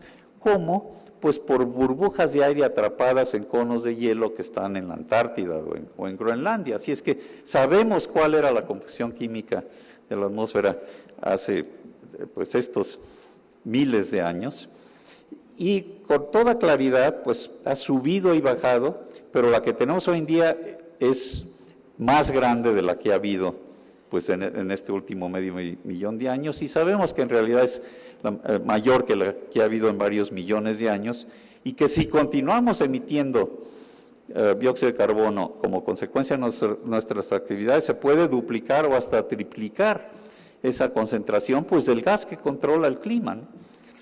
Nada más menciono brevemente que estas subidas y bajadas de la concentración coinciden con las épocas glaciales, cambios enormes en el clima de nuestro planeta, cuyo origen en realidad se debe a los parámetros de la órbita terrestre, cambios en esos parámetros que son la elipticidad y la inclinación, etcétera, con periodos de 10.000, 40.000 y 100.000 años. Pero para el análisis detallado de esas épocas de hielo, épocas glaciales, interglaciales, nos indica que el dióxido de carbono, si bien no fue lo que disparó las épocas de hielo, jugó un papel importantísimo amplificando pues esos cambios de temperatura. Bien, con todo esto pues sabemos que estamos haciendo algo muy importante al planeta. Pero vamos a ver en la siguiente gráfica cuál es la consecuencia de ese pequeño cambio de temperatura. Primero, pues están derritiendo los glaciares, no todos, pero sí la gran mayoría. Los glaciares juegan un papel muy importante como suministro de agua, pues para zonas agrícolas, etcétera, tanto en las montañas como los que están cerca del mar. Y no voy a entrar ya en mucho detalle para no llevar mucho tiempo, pero os voy a enseñar ya en la siguiente lámina algunas otras cosas que le están pasando al clima. Pues aquí en México hemos tenido inundaciones, pues con muchos problemas. Y la pregunta es, ¿tiene o no esto algo que ver con el cambio climático? La respuesta sencilla es la siguiente. Si escogemos un evento específico, Tabasco, pues no podemos estar seguros de que lo que ocurrió en Tabasco efectivamente se debe al cambio climático. Sin embargo, lo podemos hacer de una manera estadística. Como vemos en la siguiente lámina, la frecuencia de inundaciones en todos los continentes ha aumentado con toda claridad en las últimas décadas. Así pues, un evento específico, pues no estamos seguros, pero en su totalidad, pues no cabe duda que hay un cambio en el clima importantísimo, porque en resumen lo que sucede es que este pequeño cambio de temperatura promedio tiene consecuencias muy importantes para los extremos de clima, tales como lluvias intensas. En la siguiente lámina vemos otro tipo de efectos, sequías. No solo hay más inundaciones, sino más sequías, y por cierto esto, que no me va a dar tiempo, es precisamente lo que espera uno de un aumento de temperatura en la atmósfera, por su manera de funcionar, la capacidad de la atmósfera de pues tener cantidades determinadas de vapor de agua, etc. No es sorprendente, con otras palabras, es precisamente lo que puede uno predecir en base al entendimiento del clima. Pero las sequías son quizá aún más costosas que las inundaciones, y pues claramente se ha duplicado, o más que duplicado, lo que se considera tierra muy seca en nuestro planeta, y aquí en México pues también hemos visto sus impactos porque tienen costos muy significativos. En la siguiente lámina vemos otros efectos, incendios forestales. Bueno, aquí en México pues acabamos de tener incendios muy preocupantes en Sinaloa, etcétera, pero pues le enseño estos de Rusia porque fueron muy sorprendentes. No había habido ese tipo de incendios pues desde que se conocía pues la historia de esos bosques. Y si pasamos a la siguiente lámina, de nuevo, un incendio específicamente en algún sitio, pues no podemos estar seguros a qué se debe, pero están aumentando la frecuencia de los incendios en todos los continentes, ¿no? Entonces, a lo que voy es que sí hay un impacto muy importante de ese pequeño cambio de temperatura promedio, que es muy preocupante. Y entonces la pregunta es, si esto es consecuencia de actividades humanas, ¿podemos hacer algo al respecto o simplemente nos cruzamos las manos y vemos qué más va a pasar? Pues voy a tratar de analizar eso brevemente. En la siguiente lámina primero vemos con más detalle de dónde vienen estos gases invernadero. Y más o menos las 2/3 partes, sobre todo el dióxido de carbono, están conectadas con el uso de energía. distintos sectores. Y una tercera parte, lo que pues es la zona verde en este círculo. Esto tiene que ver con la fotosíntesis. La fotosíntesis es lo que convierte al dióxido de carbono en oxígeno, y estamos arrasando con bosques, pues evidentemente estamos deteriorando la capacidad del planeta para recuperar ese equilibrio que tiene en condiciones naturales. Y eso pues no nada más es arrasar bosques, es agricultura, uso de suelo, etcétera. Y en la siguiente lámina, el consenso, en este caso, es otro grupo de científicos y de ingenieros que se han propuesto a ver qué podría hacer la sociedad para dejar de emitir estas enormes cantidades de gases de efecto invernadero. Y la conclusión es que sí es posible. Tenemos la tecnología para hacerlo, y aquí pues es una lista de cosas que se pueden hacer en estos próximos 50 años, además, por supuesto, de muchas otras medidas que se pueden tomar resultantes de la innovación, si nuevas tecnologías se desarrollan. Pero las medidas más sencillas son mejorar la eficiencia energética. Esto quiere decir, pues, usar menos combustibles para tener los mismos fines. En el sector transporte, construcción de casas, edificios, el potencial es enorme. Pero también hay muchas otras cosas que hay que hacer, usar energías renovables como energía solar, evitar la deforestación. No voy a entrar en detalle, pero el mensaje aquí es que no hay una solución sencilla o única, sino que tenemos que tomar muchas medidas simultáneamente. Inclusive energía nuclear debe ser una de las opciones, claro, asegurándonos de que la probabilidad de que haya accidentes pues no sea preocupante, pero con tecnologías nuevas esto es cada vez más prometedor. En la siguiente lámina vemos algunas de estas cosas que ya están haciendo. Energía eólica y energía solar. La eólica, por cierto, ya compite con la energía de combustibles fósiles desde el punto de vista del precio. Y la energía solar térmica todavía es más cara, pero más barata que la de las celdas fotovoltaicas. Y son tecnologías que tenemos, que se pueden usar. Pero quiero resumir con estos juegos de ruleta de mis colegas del Instituto Tecnológico de Massachusetts, donde estuve muchos años. La idea es cómo comunicar de una manera sencilla qué es lo que está pasando y qué podemos hacer. Y es como si estuviéramos jugando un juego de ruleta, y esto está conectado con lo que les decía antes de la complejidad del sistema. No tenemos la certidumbre de poder predecir con exactitud cómo va a cambiar el clima. Entonces, de momento estamos aquí en la ruleta de la izquierda. Es decir, si no cambiamos, pues si tenemos suerte, la temperatura va a subir nada más 3 o 4 grados hacia finales de siglo. Pero si tenemos mala suerte, puede subir más de 6 grados. Y eso puede tener consecuencias pues realmente catastróficas. Pero tenemos la opción de cambiar de ruleta si tomamos medidas como las que les acabo de indicar, de mejorar la eficiencia energética, de usar energías renovables, etcétera. Y con esta nueva ruleta, pues también es posible que la temperatura suba más de 2 grados, pero es menos probable. O sea, esta sería la consecuencia de tomar acciones. Pero la pregunta clave aquí es, si estamos jugando un juego de ruleta, ¿cuánto nos cuesta? Imagínense que estamos jugando $100,000. Y se ganan $100,000 siempre y cuando la temperatura no suba más de 2 grados, que es lo que pretende ahora la comunidad internacional.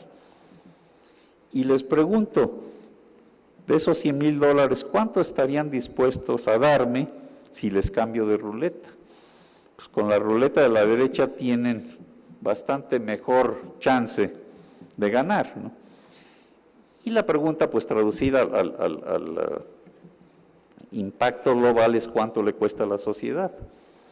Pues el resultado es sorprendente. El costo es nada más de alrededor de $1,000 o $2,000. Esto es el costo estimado por expertos, economistas, ingenieros, etcétera, de estos cambios a los que me he estado refiriendo, es del orden del 1 o 2% del Producto Interno Bruto de todo el planeta.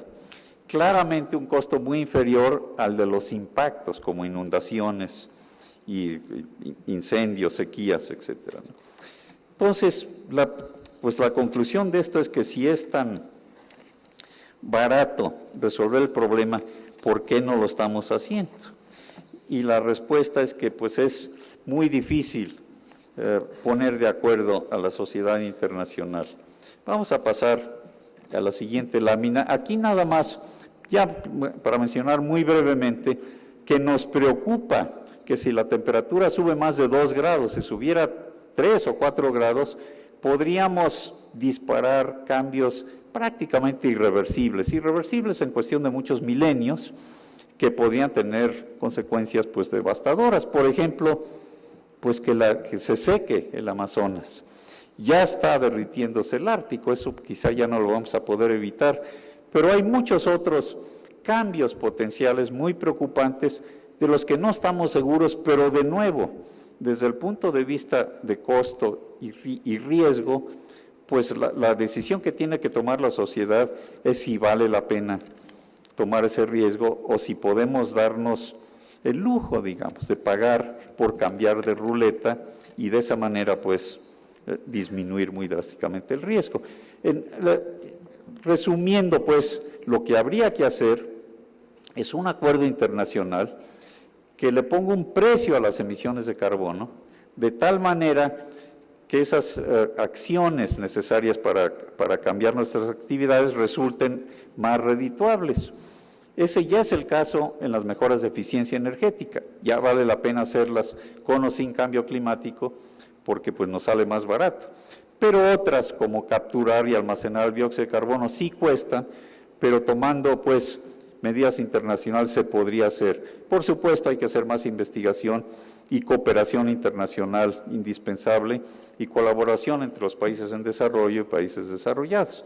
En la siguiente lámina vemos, como lo oímos hace un momento, de que sí tenemos un ejemplo de un problema global, el del ozono estratosférico, que sí se pudo resolver a través de un acuerdo internacional. Prácticamente está resuelto.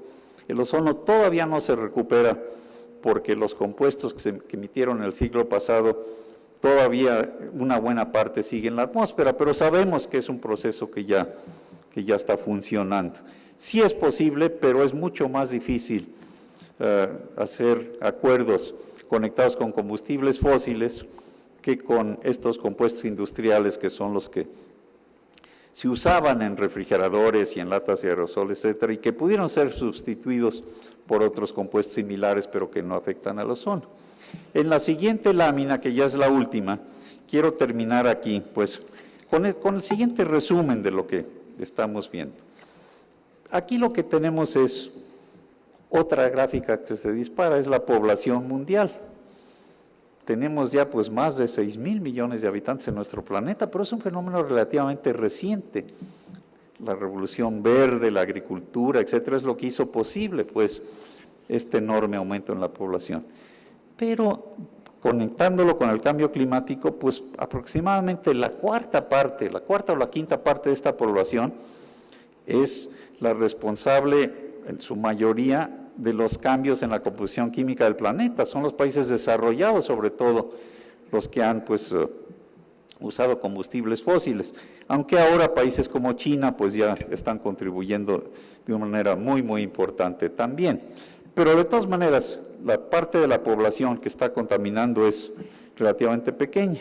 Y el reto enorme que tenemos es qué hacer con ese resto de la población que por supuesto tiene derecho a elevar su nivel económico, a mejorar su nivel de vida, pero pues no lo puede hacer siguiendo el ejemplo de los países desarrollados, lo que han hecho pues hasta ahora, hasta el presente, porque pues las consecuencias para el clima y por cierto otros impactos también muy importantes conexionados con recursos naturales limitados de nuestro planeta. Es indispensable pues que la sociedad cambie de rumbo, que enfrente este problema, pero sin amenazar el desarrollo económico pues de esa parte de la población que tiene mucho menos recursos. Y hay dos razones muy importantes, y con eso termino, para tomar estas medidas.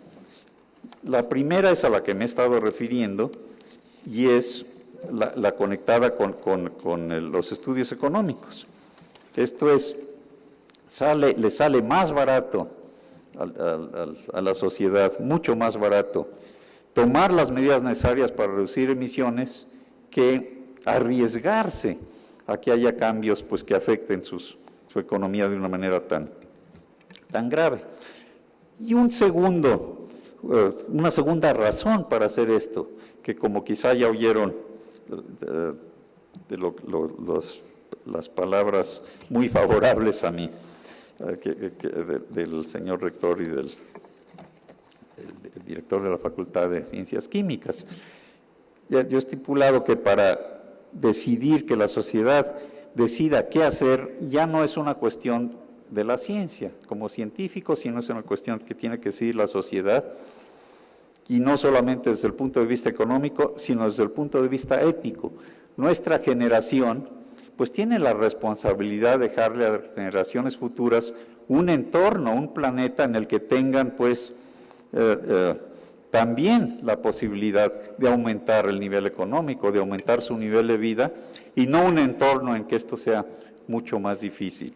Esa responsabilidad con las futuras generaciones es puramente ética, pero es algo del que deberíamos de sentirnos realmente responsables, y es algo que ustedes, jóvenes estudiantes, deben de tomar muy en serio. Ustedes son los que les va a tocar realmente resolver el problema y vivir las consecuencias, pero por fortuna muchos de nosotros estamos muy dispuestos a hacer todo lo que sea necesario para cambiar pues el rumbo de la sociedad, de todo el planeta, y que consista pues en un respeto al medio ambiente y en un respeto a las generaciones futuras. Y en fin, ya termino con esto, pero quiero agradecer de nuevo a la Universidad Autónoma de San Luis Potosí esta distinción, el doctorado honoris causa, que realmente me enorgullece muchísimo. Muchas gracias a todos. Sí.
Pues agradecemos este mensaje del doctor Mario Molina, ahora doctor honoris causa de la Universidad Autónoma de San Luis Potosí. Yo quiero agradecerle la presencia de él, del doctor Mario Molina, de su distinguida esposa, la señora Guadalupe Álvarez, del señor gobernador constitucional de nuestro estado, doctor Fernando Toranzo Fernández, de su esposa, también que nos acompaña la doctora María Luisa Ramos Segura, la Honorable Junta Suprema de Gobierno de la Universidad, nuestros invitados especiales el día de hoy, investigadores de la universidad, jóvenes universitarios, el Honorable Consejo Directivo, por supuesto, que hoy también está con nosotros, a la maestra Rosa Marta Padrón López, directora de la División Académica de Ciencias Biológicas de la Universidad Juárez Autónoma de Tabasco, que también nos honra en representación de la rectora, y la química Magali Elizabeth Aguilar Ortiz, directora de la Facultad de Ciencias Químicas de la Universidad Autónoma de Querétaro, que también está aquí con nosotros en este evento. Y para culminar la orden del día, que fue citada para este día y hora,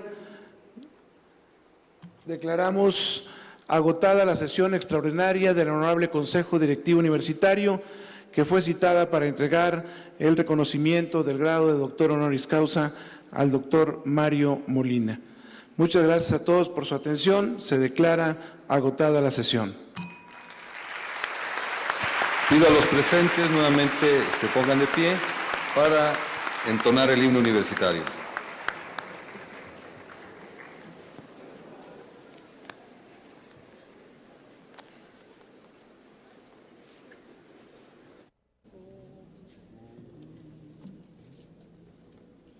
Gaudeamus igitur, juvenes dum sumus. Gaudeamus igitur, juvenes dum sumus. Vos secundam juventutem, vos molestam servitutem, nos haberitumus,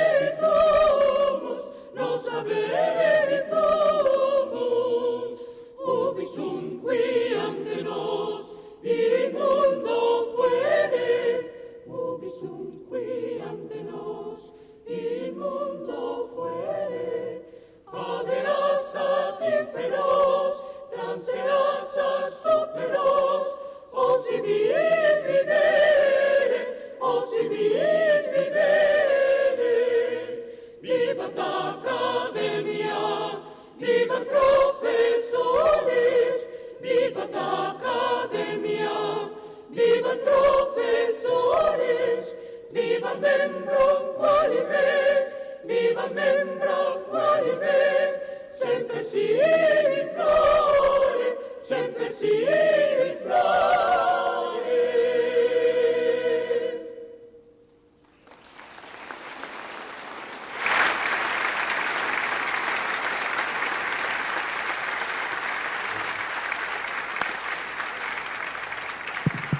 Pido a los presentes no abandonar su lugar para permitir la salida del señor gobernador y su señora.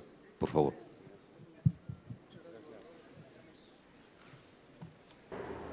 Y ahora sí, fuimos presentes de este tan gran evento en el doctorado del honoris causa, y seguimos aquí con el doctor Jaime Ruiz García, quien es investigador del Instituto de Física de la Universidad Autónoma de San Luis Potosí. Pues claro que estuvo presente en el evento, entonces nos encantaría que nos diera la opinión o qué fue lo que vivió allá adentro en este evento. Bueno, realmente estoy muy contento y muy emocionado. Creo que la ceremonia de la entrega del doctorado honoris causa al doctor Mario Molina ha sido una ceremonia muy emotiva, muy alegre, pero también donde nos dieron algunas ideas para los que no estamos enterados de qué es lo que está ocurriendo con nuestra atmósfera. El doctor Mario Molina nos dio datos sobre algunos otros aspectos, ya no solo de su trabajo original por el cual es reconocido y por el cual recibió el premio Nobel y en mucho mérito para el doctorado honoris causa, sino también nos estuvo informando de otro tipo de gases que se conocen como gases invernadero y que nos dice que son el termostato de nuestra atmósfera. ¿Qué quiere decir con esto? Que son los gases que controlan la temperatura de nuestra atmósfera y que la actividad humana está haciendo que varíe, y podemos llegar, al igual que con los fluorocarbonos, con los gases invernadero, podemos llegar a una situación crítica para todo el planeta, y ahora se concluye con investigaciones que se han hecho en muchas partes del mundo, con investigadores muy reconocidos, que la actividad humana, principalmente la quema de combustibles fósiles, está alterando el clima del planeta y se aprecia por un mayor número de inundaciones, derretimiento de los glaciares en el Ártico, en la Antártica y en algunos otros glaciares que hay en el mundo, en las altas montañas. Incendios que antes no se veían. En fin, la actividad humana es responsable de estos cambios, pero no solamente el doctor Mario Molina nos presentó el panorama de lo que le estamos haciendo a nuestro planeta, sino también nos presenta ideas y trabajo con el cual nosotros mismos, la humanidad entera, puede hacer para remediar estos cambios que estamos causando. Eso fue muy importante, la parte no solo de informarnos cuáles han sido todos los estudios que ha seguido haciendo, sino la parte de cómo podemos apoyar, qué es lo que podemos hacer, que en primera instancia es lo que veíamos, un ser humano que más que el buscar tener este tipo de doctorados o premiaciones que ha tenido a lo largo de su trayectoria, sino es la parte humana de decir qué vamos a hacer por nuestro planeta. Así es, así es. Y en ese sentido, una impresión que me llevo del doctor Mario Molina es su sencillez. Es una persona muy sencilla, a pesar de todos los galardones que ha recibido a lo largo y ancho del planeta, porque hay muchas instituciones que lo han premiado. En esta ocasión me siento orgulloso de que nuestra universidad le haya otorgado el doctorado honoris causa y que él haya aceptado recibirlo y esté aquí entre nosotros. Para mí es un gran placer y me llena de júbilo tenerlo entre nosotros el día de hoy. A un personaje con esa calidez, sencillez humana y que se ha preocupado y ha dado a través de sus investigaciones una ayuda enorme a la humanidad y en particular también algo que no debemos dejar de mencionar, él como mexicano se ha preocupado por lo que ocurre en México y en este caso principalmente en la Ciudad de México, donde si uno recuerda en los años 80s y 90s, la Ciudad de México tenía un nivel de contaminación muy alto. No quiero decir con esto que no lo tenga todavía, pero se ha ido reduciendo y una de las causas de esas reducciones es que el doctor Mario Molina ha creado un centro que se conoce como el Centro Mario Molina para Investigaciones Atmosféricas en la Ciudad de México, mediante la cual da recomendaciones al gobierno de la Ciudad de México para disminuir estas emisiones, estos productos contaminantes atmosféricos sobre la Ciudad de México, y con eso se han abatido esos niveles de contaminación. Y sobre todo como se veía también a nivel salud, ¿no?, de las personas, la parte del cáncer de piel, todo lo que puede contraer, todo el seguir en contaminación, el seguir en situaciones que no somos conscientes de repente que quemar algunos productos o el hacer diferentes actividades que pueden dañar seriamente a nuestro medio ambiente.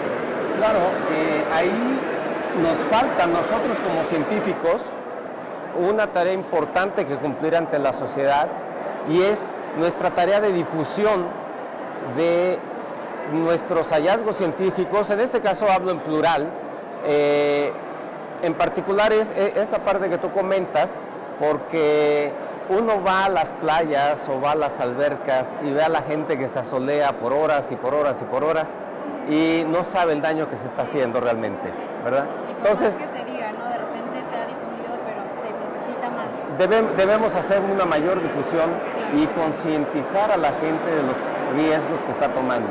Claro, ¿sí? Y así como en este evento, que realmente aparte es algo histórico, que deberíamos de reconocer por ahí, la comunidad universitaria acaba de vivir un momento bastante especial en la entrega de un doctorado honoris causa a un doctor como Mario Molina, que ha tenido un sinfín de premiaciones,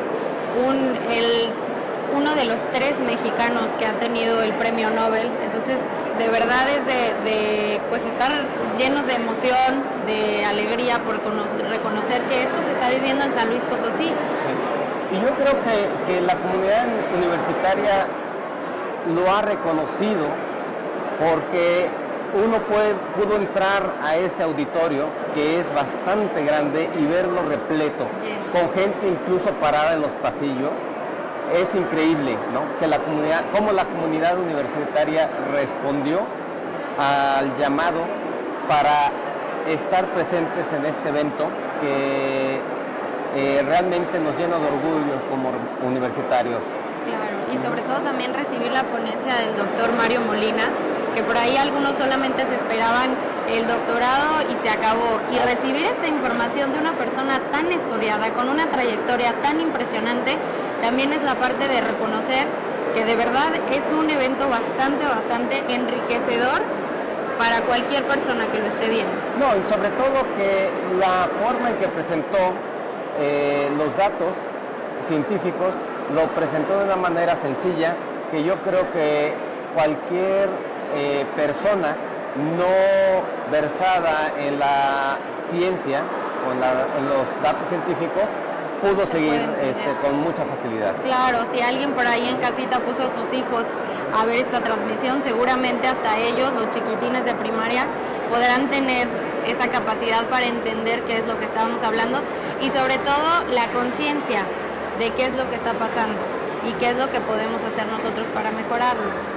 Así es, como gente como Mario Molina, una de las iniciativas que la Fundación Nobel les pide hacer es precisamente la difusión de la ciencia con niños pequeños, ¿sí? Para tratar de imbuirlos en ese ambiente, en ese conocimiento y que de ahí pueda surgir en el futuro científicos que puedan hacer remedios, que puedan o puedan desarrollar remedios de algunos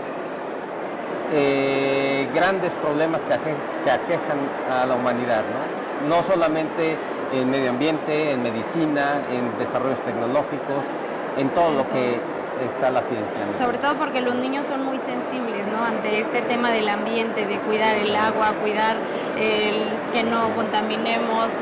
Todo esto los niños lo absorben mucho más fácil. Claro, porque también cuando es niño y le preguntan a uno qué quiere ser de grande, pues uno dice lo que ve. A veces uno ve los ejemplos de casa y dice quiero ser licenciado como mi papá, que no hay nada de malo en ello, o quiero ser bombero, o quiero ser policía porque ve las series de televisión. Sí. Pero muy pocas oportunidades tienen los niños para estar en contacto con científicos y decir yo quiero ser científico también, sí, ¿no?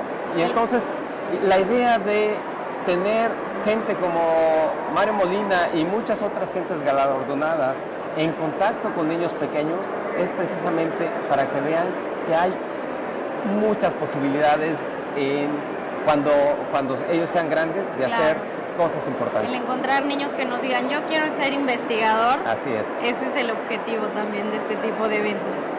Así claro es. Que sí. Y en general el mensaje que nos dio también el rector Mario García. El señor rector me dejó sumamente impresionado, ¿sí?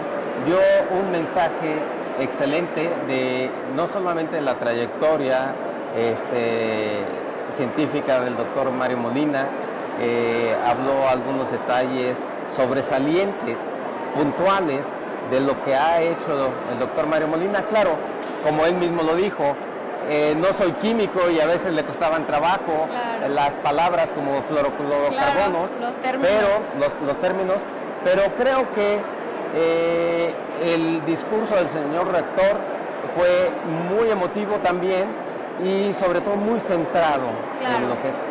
Y también el director de la Facultad de Ciencias Químicas, el doctor Francisco Medellín, creo que su discurso estuvo impecable, tratando desde no solamente aspectos científicos del doctor Mario Molina, sino aspectos humanos desde su infancia, desde el desarrollo de su infancia. Del gusto que tenía el gusto que tenía desde niño por esa avidez de saber, de tratar de conocer más allá de lo que le enseñaban en la escuela y sobre todo otras contribuciones que desde mi punto de vista son importantes, pero que a lo largo de toda la trayectoria académica y todos los premios que ha recibido el doctor Molina quedan ahí como enterrados, ¿no? Un aspecto importante y que casi nadie menciona es que el doctor Molina fue fundador del primer posgrado en ingeniería química en México, ¿sí? Okay. Ya desde joven estuvo contribuyendo al desarrollo del país. ¿Sí? Claro que sí. Pues agradecemos mucho la presencia del doctor Jaime Ruiz García. No sé si tiene un mensaje para todas las personas que nos están viendo. Bueno, yo le diría a la sociedad